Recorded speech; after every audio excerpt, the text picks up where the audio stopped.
and welcome to Raise Your Glass Ceremonies. Not surprisingly, I am once again not in my lounge room, but at least today I am in country. Where am I today? I'm at the gorgeous Lindley Estate in the beautiful new renovated chapel, getting ready for the Yarra Valley Expo. So what better to talk to you guys about today than my top 5 answered questions around expos.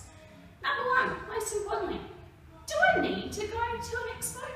Well look, that's a little bit like asking how long is a piece of string.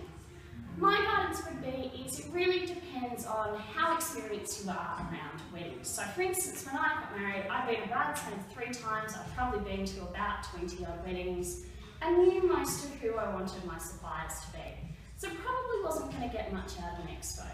However, if you're one of the first of your friends to get married, or you want some really different, new, funky ideas, then absolutely get yourself along to an expo because there are a great range of suppliers there. Number 2, so which one to go to? There are so many out there.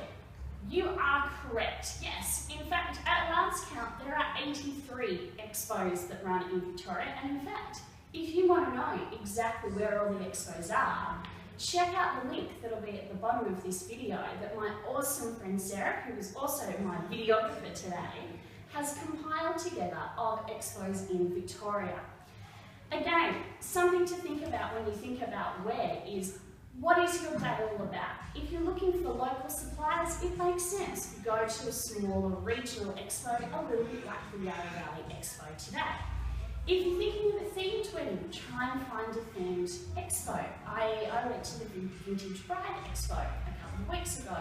Lots of beautiful, gorgeous, vintage, retro suppliers there. If you're not sure, or it's really early days, maybe tackle one of the big expos in the city where you've got lots of options and variety. Question 3, who should I take? I'm going to be a little bit controversial here and say 2 things. 1, don't take your fiance, he is going to be bored. I see so many poor guys being dragged around like lost sad little puppies at expos.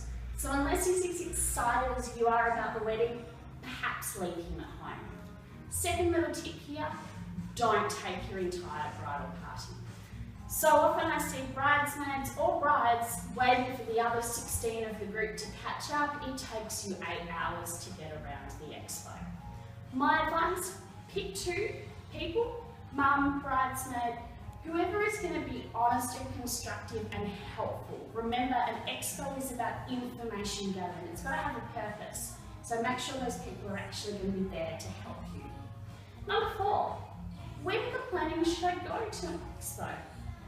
Early. Refer to answering question number 1. Again, if you're doing it later on through the process, you've probably picked most of your suppliers and it's not going to be all that valid for you. Number 5, how do I get the most out of an expo? 1, be clear on what you want out of it. Who are the suppliers that you are looking for? What are the particular ideas that you want? But also making sure you've got a bit of an open mind in there. And make sure you don't get distracted. I can be a little bit like an ADD child going, oh, squirrel! But again, it's going to take you longer if you go through that process. Also, set up yourself a separate email address so all of the information about your wedding can go to one place. Little tip here, make it a short, easy to remember email address because you're going to be writing it a lot throughout the day. And finally, think of the questions that you want to ask your suppliers so again you can get lots of information out of that day. So look guys, I hope that's been helpful. Thanks so much for listening. If you've liked my video as always, please feel free to leave a comment. If you really liked it and you're not working with me already, give me a call, shoot me an email. I would love to hear from you. And hey, if you're out and about today, come on down and see me. See ya!